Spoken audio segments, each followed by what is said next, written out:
ভোলা ১ আসনের সাবেক সংসদ সদস্য, সাবেক মন্ত্রী ও বাংলাদেশ আওয়ামী লীগের বর্ষিয়ান নেতা তোফায়েল আহমেদ আর নেই। সোমবার বিকেল 3:30টায় রাজধানীর স্কয়ার হাসপাতালে চিকিৎসাধীন অবস্থায় তিনি শেষ নিঃশ্বাস ত্যাগ করেন। মৃত্যুকালে তার বয়স হয়েছিল ৮২ বছর। আগামীকাল ঢাকা থেকে হেলিকপ্টারে তার মরদেহ জন্মস্থান ভোলায় নেওয়া হবে। মঙ্গলবার বাদ জোহর ভোলা সরকারি উচ্চ বিদ্যালয় মাঠে তার জানাজা নামাজ অনুষ্ঠিত হবে। জানাজা নামাজ শেষে মরদেহ নেওয়া হবে তার গ্রামের বাড়ি ভোলা সদর উপজেলার দক্ষিণ দিঘলদি ইউনিয়নের কোরালিয়া গ্রামে। সেখানে পারিবারিক কবরস্থানে মায়ের কবরের পাশে তাকে দাফন করা হবে। বিষয়টি নিশ্চিত করেছে তার মেয়ের জামাতা ডাক্তার তৌহিদুজ্জামান তুহিন।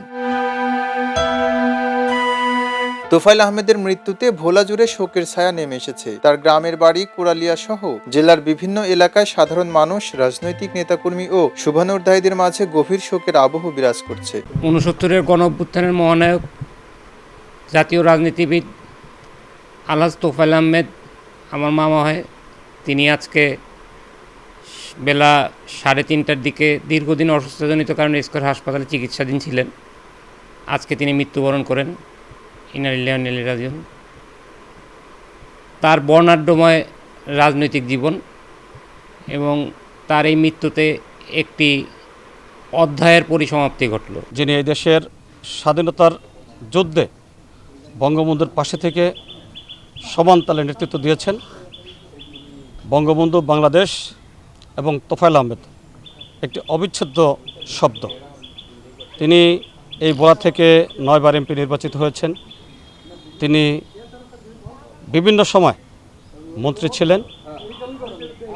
সর্বোপরি তিনি এই বাংলাদেশের স্বাধীনতা স্বাধিকার আন্দোলনে যে অগ্রণী ভূমিকা পালন করেছেন, সেই কারণেই আজকে আসলে আমরা যে দেশ পেয়েছি, এই দেশের পিছনে তার অবদান অনস্বীকার্য। আজকে তার এই চলে যাওয়ার দিনে আমরা সারা দেশের মুক্তিকামী মানুষকে, বাংলাদেশের মানুষকে তার জন্য দোয়ার বিনীত আহ্বান জানাচ্ছি। আজকে আমরা একজন জননেতা হারিয়েছি, আমরা আমাদের অভিভাবক হারিয়েছি।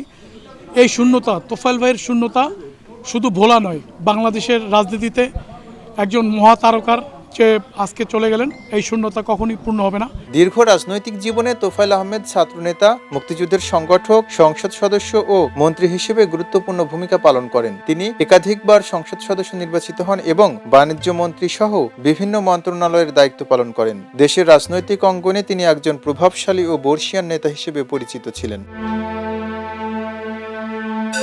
খবরের কাগজ, নিখাদ, নির্ভীক, নিরপেক্ষ।